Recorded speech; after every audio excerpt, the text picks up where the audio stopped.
ओम क्लीं वंदे दयानिधि श्री चरणारविंदम।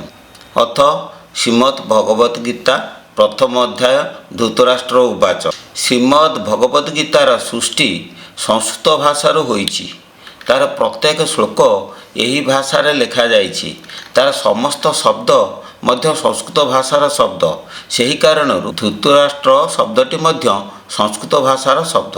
ତେଣୁ ଧୃତରାଷ୍ଟ୍ର ଅର୍ଥ ହେଉଛି ଧୃତଂ ରାଷ୍ଟ୍ରଂ ଯେନ ସଧୃତ ରାଷ୍ଟ୍ର। ଧୃତଂ ଧାରଣ କରାଯାଇଛି, ରାଷ୍ଟ୍ରଂ ରାଜ୍ୟ, ଯେନ ଯାହାଦ୍ୱାରା, ଯାହାଙ୍କ ଦ୍ୱାରା ରାଜ୍ୟ ଧାରଣ କରାଯାଏ ତାଙ୍କୁ ଧୃତରାଷ୍ଟ୍ର କୁହାଯାଏ। ରାଜାଙ୍କ ଦ୍ୱାରା ରାଜ୍ୟ ଧାରଣ କରାଯାଏ। ତେଣୁ ଧୃତରାଷ୍ଟ୍ର ଅର୍ଥ ରାଜା। ଦେହ ରାଜ୍ୟକୁ ଯିଏ ଧାରଣ କରିଛି ତାଙ୍କୁ ଧୃତରାଷ୍ଟ୍ର କୁହାଯାଏ। ଏହାର ପ୍ରମାଣ ତ୍ରୟୋଦଶ ଅଧ୍ୟାୟ ପ୍ରଥମ ଶ୍ଲୋକରୁ ମିଳେ। ଯଥା ଇଦଂ ଶରୀରଂ କୌନ୍ତେୟ କ୍ଷେତ୍ରମିତ୍ୟ ବିଧୀୟତେ। ଅର୍ଥାତ୍ ହେ କୌନ୍ତେୟ, ଏହି ଶରୀରକୁ କ୍ଷେତ୍ର ବା ରାଜ୍ୟ ବୋଲି କୁହାଯାଏ। ଶରୀର ରାଜ୍ୟକୁ କିଏ ଧାରଣ କରିଛି? କାହା ଦ୍ୱାରା ଏହି ଜଡ଼ ଓ ଜୈବ ପଦାର୍ଥ ବିଶିଷ୍ଟ ପିଣ୍ଡଟି ପରିଚାଳିତ ହେଉଛି? ତାର ଉତ୍ତର ହେଲା, ମନ ଦ୍ୱାରା ଆମ ଶରୀରଟି ପରିଚାଳିତ ହେଉଛି। ମନ ହିଁ ଶରୀରର କର୍ତ୍ତା। ଦେହର ସମସ୍ତ କାର୍ଯ୍ୟ କେବଳ ମନ ଦ୍ୱାରା ସମ୍ପାଦିତ ହୁଏ।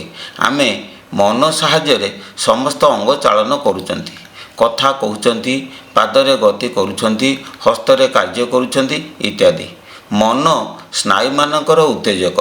ତାହା ଶରୀରର ସମସ୍ତ କାର୍ଯ୍ୟ ସମ୍ପାଦନ କରେ। ସ୍ନାୟୁ ମାଧ୍ୟମରେ ଇନ୍ଦ୍ରିୟ ଗୃହୀତ ତଥ୍ୟକୁ ଗ୍ରହଣ କରେ ଏବଂ ସେହି ତଥ୍ୟ ଅନୁଯାୟୀ ଆଜ୍ଞା ପ୍ରଦାନ କରେ।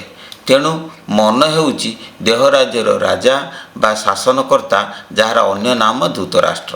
ଧୃତରାଷ୍ଟ୍ର ଅନ୍ଧ ହୋଇଥିବାରୁ ମନ ମଧ୍ୟ ଅନ୍ଧ ଅଟେ। ସେ ଦୃଷ୍ଟିହୀନ ଓ ଚକ୍ଷୁ ସାହାଯ୍ୟରେ ଭଲ ମନ୍ଦ ବିଚାର କରେ। ଚକ୍ଷୁ ଯାହାକୁ ନ ଦେଖିଛି, ମନ ତାହାକୁ ନିଜ ମଧ୍ୟରେ ଆଙ୍କିପାରେ ନାହିଁ। ଉଦାହରଣ ସ୍ୱରୂପ, ତୁମେ ତୁମର ମାମୁଁ ଘର ଦୃଶ୍ୟ ମୋ ନିକଟରେ ବର୍ଣ୍ଣନା କଲ, ହେଲେ ମୁଁ ତାର ବାସ୍ତବ ଚିତ୍ର ମୋ ମନ ମଧ୍ୟରେ ଆଙ୍କି ପାରିବି ନାହିଁ। ତୁମ ମାମୁଁ ଘରକୁ ଯଦି ତୁମେ ମୋତେ ମନେ ପକାଇବାକୁ କୁହ, ତେବେ ମୁଁ ମନେ ପକାଇ ପାରିବି ନାହିଁ କିମ୍ବା ମୋର ଅନ୍ତର୍ଦୃଷ୍ଟିରେ ତାର ଚିତ୍ର ଦେଖିପାରିବି ନାହିଁ। ମାତ୍ର ତୁମେ ତୁମ ମାମୁଁ ଘରର ଚିତ୍ର ସଙ୍ଗେ ସଙ୍ଗେ ମନ ମଧ୍ୟରେ ଅନ୍ତର୍ଦୃଷ୍ଟିରେ ଆଙ୍କିପାରିବ। ତେଣୁ ମନ ସର୍ବଦା ଅନ୍ଧ ତଥା ଆଶ୍ରୟବିହୀନ। ତାହା କର୍ଣ୍ଣ, ଚର୍ମ, ଚକ୍ଷୁ, ଜିହ୍ୱା ଓ ନାସା ଆଦି ଇନ୍ଦ୍ରିୟଗୁଡ଼ିକୁ ଅବଲମ୍ବନ କରି ବାହାରର ଯଥାକ୍ରମେ ଶବ୍ଦ, ସ୍ପର୍ଶ, ରୂପ, ରସ ଓ ଗନ୍ଧ ଶକ୍ତିକୁ କଳ୍ପନା କରେ ଏବଂ ସେମାନଙ୍କ ମୋହରେ ପଡ଼ି ବାନ୍ଧି ହୋଇଥାଏ। ଇନ୍ଦ୍ରିୟ ଗୃହୀତ ତଥ୍ୟମାନ ସର୍ବଦା ଅନ୍ତର୍ଦୃଷ୍ଟିରେ ଗଚ୍ଛିତ ହୋଇ ରହେ। ଅନ୍ତର୍ଦୃଷ୍ଟି ଅର୍ଥାତ୍ ବୁଦ୍ଧି ବା ଅନୁଭବ ଶକ୍ତି। ମନ ବୁଦ୍ଧି ସାହାଯ୍ୟରେ ଭଲ ମନ୍ଦ କଳ୍ପନା କରେ। ସାଧକ ଯେତେବେଳେ ଶରୀରର ବନ୍ଧନରୁ ମୁକ୍ତି ଲାଭ କରିବାକୁ ଚେଷ୍ଟା କରେ, ମନ ସେତେବେଳେ ପ୍ରଶ୍ନବାଚୀ ହୋଇଉଠେ। ସେ ନିଜକୁ ପ୍ରଶ୍ନ କରେ ଓ ଶରୀରର କାର୍ଯ୍ୟକଳାପ ଜାଣିବା ଲାଗି ଅନ୍ତର୍ଦୃଷ୍ଟିକୁ ଅନୁସନ୍ଧାନ କରେ। ଅନ୍ତର୍ଦୃଷ୍ଟି ମନ ରାଜାର ମନ୍ତ୍ରୀ ଅଟେ। ସେ ତାଙ୍କୁ ଶରୀରର ସମସ୍ତ ଘଟଣାବଳୀକୁ ବୁଝାଇ ଦିଏ। ପ୍ରଥମ ଶ୍ଲୋକ।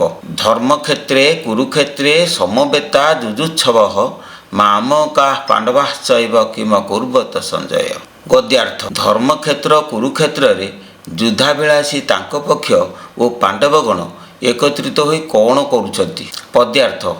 ଧୃତରାଷ୍ଟ୍ର ଏଣୁ ପୁଛିଲେ ମନ୍ତ୍ରୀ ସଞ୍ଜୟ ପାଶେ, କହ ବାବୁ ଯୁଦ୍ଧ ଖବର পুছে অতি বিশ্বাসে।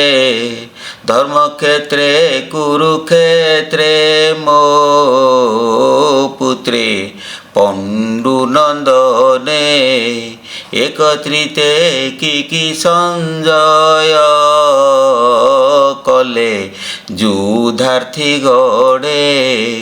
ସରଳାର୍ଥ। ଧୃତରାଷ୍ଟ୍ର ମନ୍ତ୍ରୀ ସଞ୍ଜୟକୁ ପଚାରୁଛନ୍ତି, ଅର୍ଥାତ୍ ମନ ଅନ୍ତର୍ଦୃଷ୍ଟିକୁ ପ୍ରଶ୍ନ କରୁଛି, ଧର୍ମକ୍ଷେତ୍ର ଓ କୁରୁକ୍ଷେତ୍ରରେ କୌରବ ଓ ପାଣ୍ଡବଗଣ ଏକତ୍ରିତ ହୋଇ କ'ଣ କଲେ? ଧର୍ମକ୍ଷେତ୍ର ଓ କୁରୁକ୍ଷେତ୍ର ଏହି ଉଭୟ କ୍ଷେତ୍ର ଶରୀର ମଧ୍ୟରେ ଅବସ୍ଥିତ। ଏହି ଦେହ ଧର୍ମକ୍ଷେତ୍ର ଓ ଏହି ଦେହ କୁରୁକ୍ଷେତ୍ର। ଧର୍ମକ୍ଷେତ୍ରେ, ଧର୍ମକ୍ଷେତ୍ର ଅର୍ଥାତ୍ ଶୂନ୍ୟକ୍ଷେତ୍ର। ଆମ ଶରୀର ମଧ୍ୟରେ କୋଷଠାରୁ ଆରମ୍ଭ କରି ସମସ୍ତ ଅଙ୍ଗ ପ୍ରତ୍ୟଙ୍ଗ ମଧ୍ୟରେ ଓ ବାହାରେ ଶୂନ୍ୟ ପୁରୀ ରହିଛି। ଶୂନ୍ୟ ଶରୀରକୁ ଜଳ ବରଫକୁ ଧାରଣ କରିବା ପରି ଧାରଣ କରେ। ତାହାଦ୍ୱାରା ଶରୀରର ସମସ୍ତ ଚେତନାତ୍ମକ କାର୍ଯ୍ୟ ସମ୍ପାଦିତ ହୁଏ। ଶୂନ୍ୟସ୍ଥିତ ଚେତନ ପ୍ରକୃତି ଦ୍ୱାରା ଶରୀର ଅନୁକୂଳ ଦିଗରେ ଗତି କରେ। ହେଲେ ଶରୀର ସହିତ ଶୂନ୍ୟର କୌଣସି ସମ୍ପର୍କ ନାହିଁ। ଶୂନ୍ୟ ସହିତ ଶରୀରର ସମ୍ପର୍କ ରହିଛି। ଶୂନ୍ୟରୁ ଚେତନା ଶକ୍ତି ପ୍ରକାଶ ପାଇ ଶରୀର ଯନ୍ତ୍ରକୁ ପରିଚାଳନା କରୁଛି। ଶୂନ୍ୟ କ୍ଷେତ୍ରରେ ପୁରୁଷ ଓ ପ୍ରକୃତିର ବାସସ୍ଥାନ। ପୁରୁଷ ଜ୍ଞାନ ଶକ୍ତି ଓ ପ୍ରକୃତି ତାଙ୍କର ଇଚ୍ଛା ଶକ୍ତି ଅଟେ। ଜ୍ଞାନର ଧର୍ମ ଇଚ୍ଛା, ଏହି ଉଭୟ କ୍ଷମତା ଶୂନ୍ୟରେ ଥାଇ ଶରୀରକୁ ପ୍ରଭାବିତ କରନ୍ତି। ଶୂନ୍ୟରୁ ଜ୍ଞାନ ଶକ୍ତି ଜାଗ୍ରତ ହୋଇ ନିଜର ଧର୍ମ ଇଚ୍ଛା ଶକ୍ତି ଦ୍ୱାରା ଜଡ଼ ଶରୀରକୁ ଜୀବନ୍ତ କରେ। ସେଥିଲାଗି ଶୂନ୍ୟ କ୍ଷେତ୍ରକୁ ଧର୍ମକ୍ଷେତ୍ର କୁହାଯାଏ। କୁରୁକ୍ଷେତ୍ରେ ଶୂନ୍ୟ ସର୍ବଦା ସ୍ଥିର ଓ ସେଥିରେ ରହିଥିବା ଜ୍ଞାନ ଓ ଇଚ୍ଛା ଶକ୍ତି ନିଷ୍କ୍ରିୟ। ଇଚ୍ଛା ଶକ୍ତି ସତ୍ତ୍ୱ, ରଜ ଓ ତମ ଗୁଣର ସାମ୍ୟାବସ୍ଥା। ମନୁଷ୍ୟର ଭ୍ରୁଲତା ମଧ୍ୟବର୍ତ୍ତୀ ଶୂନ୍ୟରେ ଜ୍ଞାନ ଓ ଇଚ୍ଛା ଶକ୍ତି ପୁରୁଷ ଓ ପ୍ରକୃତି ରୂପରେ ମିଳିତ ଅବସ୍ଥାରେ ରହିଥାନ୍ତି। ମାତୃଗର୍ଭରେ ଯେତେବେଳେ ବୀର୍ଯ୍ୟ ଓ ରଜ ଏକତ୍ରିତ ହୁଏ, ସେହି ସମୟରେ ରାସାୟନିକ କ୍ରିୟା ସଂଘଟିତ ହୁଏ ଓ ଭ୍ରୂଣକୋଷ ବା ଜାଇଗଟ୍ ଗଠିତ ହୁଏ। ସେହି କୋଷ ମଧ୍ୟରେ ଏହି ଦୁଇ ଶକ୍ତି ଶୂନ୍ୟରୁ ପ୍ରକାଶ ପାଇ ଭ୍ରୂଣକୋଷକୁ ପ୍ରଭାବିତ କରନ୍ତି। ଶୂନ୍ୟସ୍ଥିତ ଜ୍ଞାନ ଶକ୍ତି ବା ଆତ୍ମଶକ୍ତି କୋଷ ମଧ୍ୟରେ ଦୁଇ ଭାଗରେ ବିଭକ୍ତ ହୁଏ। ଗୋଟିଏ ପରମାତ୍ମା ଶକ୍ତି ଓ ଅନ୍ୟଟି ଜୀବାତ୍ମା ଶକ୍ତି। ସେହି ସମୟରେ ଇଚ୍ଛା ଶକ୍ତି 14 ଗୋଟି କାର୍ଯ୍ୟକାରୀ କ୍ଷମତାରେ ପରିଣତ ହୁଏ। ସେଗୁଡ଼ିକୁ ଇନ୍ଦ୍ରିୟ କ୍ଷମତା କୁହାଯାଏ। ଯଥା 1ରେ କଳ୍ପନା କରିବା, 2ରେ ଅନୁଭବ କରିବା, 3ରେ ବିଚାର କରିବା, 4ରେ ଅଭିମାନ କରିବା, 5ରେ ଶୁଣିବା, 6ରେ ସ୍ପର୍ଶ କରିବା, 7ରେ ଦେଖିବା, 8ରେ ଚାଖିବା, 9ରେ ଗନ୍ଧ ବାରିବା, 10ରେ କହିବା, 11ରେ ସ୍ପର୍ଶ କରିବା, 12ରେ ଗତି କରିବା, 13ରେ ମଳତ୍ୟାଗ କରାଇବା ଏବଂ 14ରେ ମୂତ୍ର ତ୍ୟାଗ କରାଇବା। ଏହି ଶକ୍ତିଗୁଡ଼ିକ ଚେତନାତ୍ମକ ଗତିଜ ଶକ୍ତି ହେତୁ ସେଗୁଡ଼ିକ ଭ୍ରୂଣକୋଷକୁ ସର୍ବଦା କ୍ରିୟାଶୀଳ କରି ସଜୀବ କରନ୍ତି। ତେଣୁ ଭ୍ରୂଣକୋଷ ପୁରୁଷ ପ୍ରକୃତି ବା ଜ୍ଞାନ ଓ ଇଚ୍ଛା ଶକ୍ତିର କର୍ମଭୂମି ବା କୁରୁକ୍ଷେତ୍ର ଅଟେ। ଭ୍ରୂଣକୋଷ ଯେତେବେଳେ ମାତୃଗର୍ଭରେ ଶିଶୁ ଶରୀରରେ ପରିଣତ ହୁଏ ଏବଂ ପରେ ତାହା ଭୂପତିତ ହୋଇ ପ୍ରାଣୀ ଶରୀରରେ ପରିଣତ ହୁଏ, ସେତେବେଳେ ତାହାକୁ କୁରୁକ୍ଷେତ୍ର କୁହାଯାଏ। ତେଣୁ ଏହି ଦେହ କ୍ଷେତ୍ରକୁ କୁରୁକ୍ଷେତ୍ର ଓ ତା ମଧ୍ୟରେ ଥିବା ଶୂନ୍ୟକ୍ଷେତ୍ରକୁ ଧର୍ମକ୍ଷେତ୍ର କୁହାଯାଏ। ଦେହ ମଧ୍ୟରେ ସମସ୍ତ ଭୌତିକ ବା ଫିଜିକାଲ ଓ ଆତ୍ମିକ ବା ସ୍ପିରିଚୁଆଲ କାର୍ଯ୍ୟ ସମ୍ପାଦିତ ହୁଏ। ଶୂନ୍ୟ ନିଷ୍କ୍ରିୟ ଓ ସ୍ଥିତିଶୀଳ, ଶରୀର ସକ୍ରିୟ ଓ କାର୍ଯ୍ୟଶୀଳ। ସେଥିଲାଗି ଶରୀରକୁ କୁରୁକ୍ଷେତ୍ର କୁହାଯାଏ। ଧର୍ମକ୍ଷେତ୍ର ଓ କୁରୁକ୍ଷେତ୍ର ଏକ ସ୍ଥାନରେ, ଏକ ସଙ୍ଗରେ ଓ ଏକ ସମୟରେ ପ୍ରାଣୀ ଶରୀରରେ ଅବସ୍ଥାନ କରନ୍ତି। ତେଣୁ ଶରୀରକୁ ଧର୍ମକ୍ଷେତ୍ର ଓ କୁରୁକ୍ଷେତ୍ର କୁହାଯାଏ। ଏହି ଶରୀରରେ ଦୁଇ ପ୍ରକାର ପ୍ରକୃତି ଜାତ ହୁଏ। ଗୋଟିଏ ଅନୁକୂଳ ପ୍ରକୃତି ଓ ଅନ୍ୟଟି ପ୍ରତିକୂଳ ପ୍ରକୃତି। ଅହିଂସା, ଅକ୍ରୋଧ, ବୈରାଗ୍ୟ ଆଦି ସୁପ୍ରକୃତିକୁ ଅନୁକୂଳ ପ୍ରକୃତି ଓ ହିଂସା, କ୍ରୋଧ, କୁଟିଳତା ଆଦି କୁପ୍ରକୃତିକୁ ପ୍ରତିକୂଳ ପ୍ରକୃତି କୁହାଯାଏ। ଅନୁକୂଳ ପ୍ରକୃତି ଇଚ୍ଛା ଶକ୍ତି, ଯାହା ଶୂନ୍ୟରୁ ସୃଷ୍ଟି ହୋଇ ଅନାହତ ଚକ୍ର ମଧ୍ୟରେ ବିବେକ ରୂପରେ ପ୍ରକାଶ ପାଏ ଓ ଆତ୍ମା ସହିତ ସମ୍ପର୍କ ରଖେ। ଏହି ବିବେକ ଶକ୍ତିକୁ ପଣ୍ଡୁ କୁହାଯାଏ। ପ୍ରତିକୂଳ ପ୍ରକୃତି କଳ୍ପନା ଶକ୍ତି, ଯାହା ଶୂନ୍ୟରୁ ସୃଷ୍ଟି ହୋଇ ବିଶୁଦ୍ଧ ଚକ୍ର ମଧ୍ୟରେ ମନ ରୂପରେ ପ୍ରକାଶ ପାଏ ଓ ଇନ୍ଦ୍ରିୟ ସହିତ ସମ୍ପର୍କ ରଖେ। ଏହି କଳ୍ପନା ଶକ୍ତିକୁ ଧୂତରାଷ୍ଟ୍ର କୁହାଯାଏ। ସାଧକ ସାଧନା ସମୟରେ ନିଜକୁ ପ୍ରଶ୍ନ କରେ, ଅର୍ଥାତ୍ ମନ ଅନ୍ତର୍ଦୃଷ୍ଟିକୁ ପ୍ରଶ୍ନ କରେ କି ତାହାର ଏହି ଦୁଇ ପ୍ରକୃତି ଦେହ ମଧ୍ୟରେ କି କାର୍ଯ୍ୟ କରୁଛନ୍ତି। ମନ ପ୍ରତିକୂଳ ପ୍ରକୃତିର ସପକ୍ଷରେ ରହି ସର୍ବଦା ବହିର୍ମୁଖୀ ଅଟେ। ତେଣୁ ପ୍ରତିକୂଳ ପ୍ରକୃତିମାନ ତା ପକ୍ଷ ଭାଇ, ବନ୍ଧୁ, କୁଟୁମ୍ବ ତଥା କୌରବ ଅଟନ୍ତି।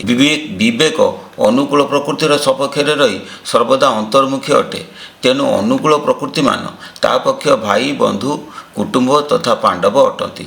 ଅନୁକୂଳ ପ୍ରକୃତିମାନ ଶୂନ୍ୟ ବା ଧର୍ମକ୍ଷେତ୍ର ସହିତ ସମ୍ପର୍କ ସ୍ଥାପନ କରୁଥିବା ବେଳେ ପ୍ରତିକୂଳ ପ୍ରକୃତିମାନ ଶରୀର ବା କୁରୁକ୍ଷେତ୍ର ସହିତ ସମ୍ପର୍କ ସ୍ଥାପନ କରନ୍ତି।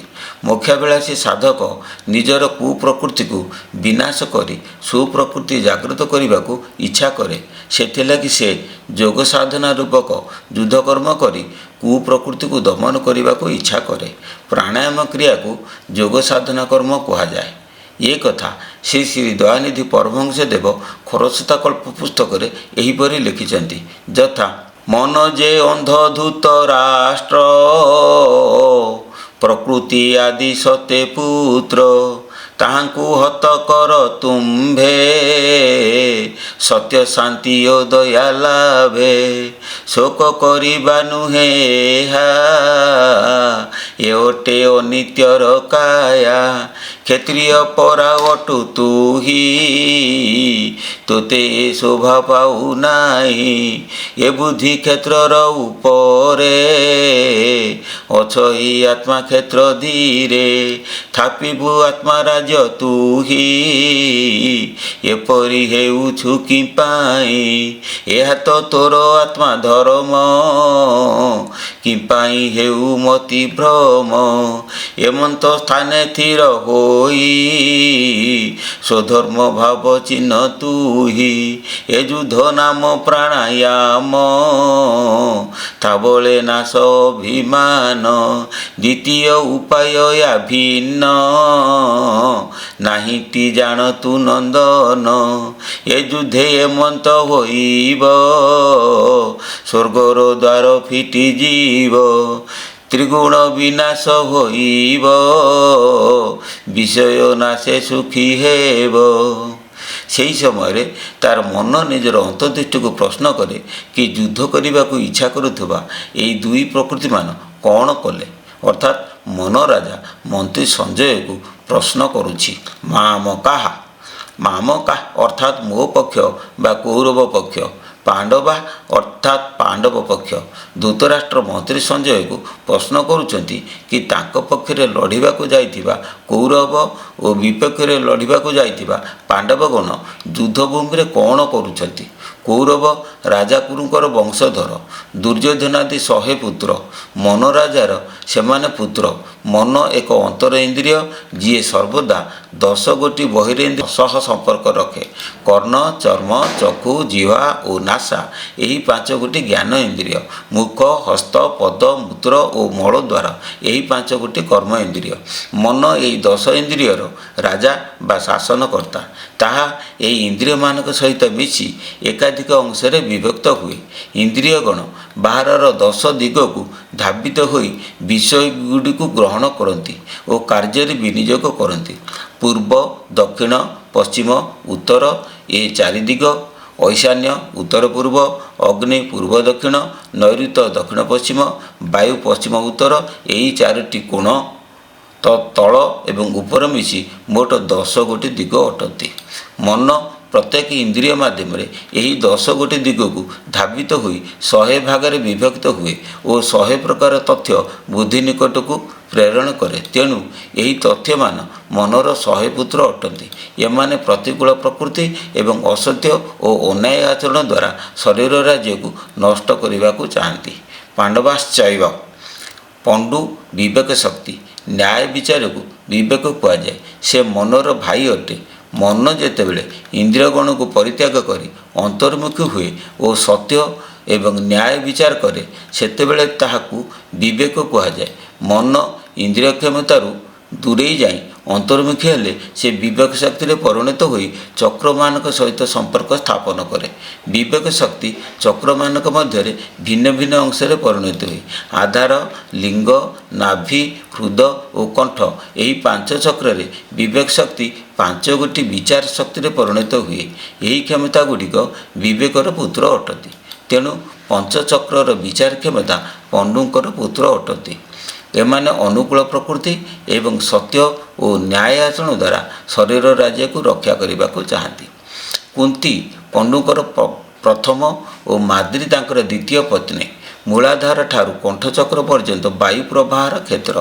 ଏହି କ୍ଷେତ୍ର 2 ଭାଗରେ ବିଭକ୍ତ, ଗୋଟିଏ ପ୍ରାଣକ୍ଷେତ୍ର ଓ ଅନ୍ୟଟି ଅପାନ କ୍ଷେତ୍ର। ନାଭିରୁ କଣ୍ଠ ପ୍ରାଣକ୍ଷେତ୍ର କୁନ୍ତୀର ଓ ନାଭିରୁ ମୂଳାଧାର ଅପାନ କ୍ଷେତ୍ର ମାଦ୍ରୀର ସ୍ଥାନ ଅଟେ। ପ୍ରାଣକ୍ଷେତ୍ରରେ ଅଗ୍ନି, ବାୟୁ ଓ ଆକାଶ ଏହି 3 ତତ୍ତ୍ୱ ଅବସ୍ଥିତ। ଯୁଧିଷ୍ଠିର ଆକାଶ ତତ୍ତ୍ୱ କଣ୍ଠଚକ୍ର, ଭୀମ ବାୟୁତତ୍ତ୍ୱ ହୃଦଚକ୍ର ଏବଂ ଅର୍ଜୁନ ତେଜତତ୍ତ୍ୱ ନାଭିଚକ୍ର। ଏମାନେ କୁନ୍ତୀର ପୁତ୍ର ଅଟନ୍ତି। ସେହିପରି ନକୁଳ ଜଳତତ୍ତ୍ୱ ଲିଙ୍ଗଚକ୍ର, ସହଦେବ ପୃଥ୍ୱୀତତ୍ତ୍ୱ ଆଧାର ଚକ୍ର। ଏମାନେ ମାଦ୍ରୀର ପୁତ୍ର ଅଟନ୍ତି। ଏହି 5 ଭାଇ ଲଲାଟ ଚକ୍ର ସ୍ଥିତ ପରମାତ୍ମା ଶ୍ରୀକୃଷ୍ଣଙ୍କ ସହିତ ସମ୍ପର୍କ ସ୍ଥାପନ କରନ୍ତି। ମନରାଜା ଏହି ପୁତ୍ରମାନଙ୍କର ଯୁଦ୍ଧକର୍ମ ଜାଣିବାକୁ ମନ୍ତ୍ରୀ ସଞ୍ଜୟକୁ ପଚାରୁଛନ୍ତି। ସଞ୍ଜୟ ଉବାଚ। ସଞ୍ଜୟ ଶବ୍ଦକୁ ବିଶ୍ଳେଷଣ କଲେ ପାଇବା ସମ୍ୟକ୍ ଜୟତି ଇତି ସଞ୍ଜୟ। ଯିଏ ସମ୍ପୂର୍ଣ୍ଣ ରୂପରେ ଅନ୍ୟ ଉପରେ ବିଜୟ ହାସଲ କରେ କିମ୍ବା ଯିଏ ସର୍ବଦା ଯଥାର୍ଥ ଦୃଶ୍ୟ ଦର୍ଶନ କରେ ତାହାକୁ ସଞ୍ଜୟ କୁହାଯାଏ। ପ୍ରାଣୀ ଚକ୍ଷୁରେ ଯେଉଁ ଦୃଶ୍ୟ ଦର୍ଶନ କରେ ତାହା ଯଥାର୍ଥ ନୁହେଁ। ମୃଗ ମରୀଚିକାରେ ଜଳର ଉପସ୍ଥିତି ସ୍ୱଚକ୍ଷୁରେ ଦେଖି ତା ନିକଟକୁ ଧାବିତ ହୁଏ, ମାତ୍ର ତାହା ପ୍ରକୃତ ଜଳ ନୁହେଁ। ସେହିପରି ଆମେ ଆମ ଚକ୍ଷୁରେ ଯାହା ଦେଖନ୍ତି ତାହା ବାସ୍ତବ ଦୃଶ୍ୟ ନୁହେଁ। ବାସ୍ତବ ଦୃଶ୍ୟ ଅନ୍ତର୍ଦୃଷ୍ଟିରେ ବୁଦ୍ଧି ଦ୍ୱାରା ଉପଲବ୍ଧି କରାଯାଏ। ଅନ୍ତର୍ଦୃଷ୍ଟି 2 ଭାଗରେ ବିଭକ୍ତ, ଗୋଟିଏ ଥୂଳ ଦୃଷ୍ଟି ଓ ଅନ୍ୟଟି ସୂକ୍ଷ୍ମ ଦୃଷ୍ଟି ବା ଦିବ୍ୟ ଦୃଷ୍ଟି। ଇନ୍ଦ୍ରିୟ ଗୃହୀତ ତଥ୍ୟ ଯେଉଁ ଅନ୍ତର୍ଦୃଷ୍ଟିରେ ବୁଦ୍ଧି ଦ୍ୱାରା ଉପଲବ୍ଧ ହୁଏ ତାହାକୁ ଥୂଳ ଦୃଷ୍ଟି ଓ ଆତ୍ମା ସମ୍ପର୍କୀୟ ତଥ୍ୟ ଯେଉଁ ଅନ୍ତର୍ଦୃଷ୍ଟିରେ ବୁଦ୍ଧି ଦ୍ୱାରା ଉପଲବ୍ଧ ହୁଏ ତାହାକୁ ଦିବ୍ୟ ଦୃଷ୍ଟି କୁହାଯାଏ। ଅନ୍ତର୍ଦୃଷ୍ଟି ମନ ଧୃତରାଷ୍ଟ୍ରର ମନ୍ତ୍ରୀ ସଞ୍ଜୟ ଅଟେ। ବ୍ୟାସଦେବ ଚେତନା ପୁରୁଷ ବା ସଦ୍ଗୁରୁ ଅଟନ୍ତି। ସାଧକ ପ୍ରକୃତିମାନଙ୍କର ଯୁଦ୍ଧକ୍ରିୟା ଜାଣିବାକୁ ଇଚ୍ଛା କଲେ ସଦ୍ଗୁରୁ ବ୍ୟାସ ତା ମଧ୍ୟରେ ଚେତନା ଜାଗ୍ରତ କରନ୍ତି। ସ୍ଥୂଳ ଦୃଷ୍ଟିକୁ ଦିବ୍ୟ ଦୃଷ୍ଟିରେ ପରିଣତ କରନ୍ତି। ସେହି ଦିବ୍ୟ ଦୃଷ୍ଟି ବା ଜ୍ଞାନଚକ୍ଷୁ ମନ୍ତ୍ରୀ ରୂପରେ ଅନ୍ଧ ମନ ଧୃତରାଷ୍ଟ୍ରଙ୍କୁ ପ୍ରକୃତି ଗଣଙ୍କର ଯୁଦ୍ଧ ବୃତ୍ତାନ୍ତ ଶୁଣାଇବାକୁ ଉଦ୍ୟମ କରେ। ସାଧକ ଦିବ୍ୟ ଦୃଷ୍ଟି ବଳରେ ଶରୀରର ଅଜଣା ସ୍ଥାନକୁ ପ୍ରବେଶ କରେ, ନ ଦେଖିବା ଦୃଶ୍ୟ ଦେଖେ ଓ ସାଧନାର ସମସ୍ତ କୌଶଳ ଅବଗତ ହୋଇ ମୁକ୍ତିର ପଥ ପରିଷ୍କାର କରେ। ସଦ୍ଗୁରୁ ଦତ୍ତ ଦିବ୍ୟ ଦୃଷ୍ଟି ଦ୍ୱାରା ମନ୍ତ୍ରୀ ସଞ୍ଜୟ ଅନ୍ଧ ମନ ନିକଟରେ ପ୍ରକୃତିମାନଙ୍କର ସମସ୍ତ କାର୍ଯ୍ୟକଳାପ ବର୍ଣ୍ଣନା କରେ। ଗ୍ରାହକ ହୋଇଯା ଅଖିଳ ଜ୍ୟୋତି, ହୃଦୟରେ ପାଇବୁ ଅଶେଷ ପ୍ରୀତି। ଜୟ ଗୁରୁ ଜୟ ଗୁରୁ ଜୟ ଗୁରୁ।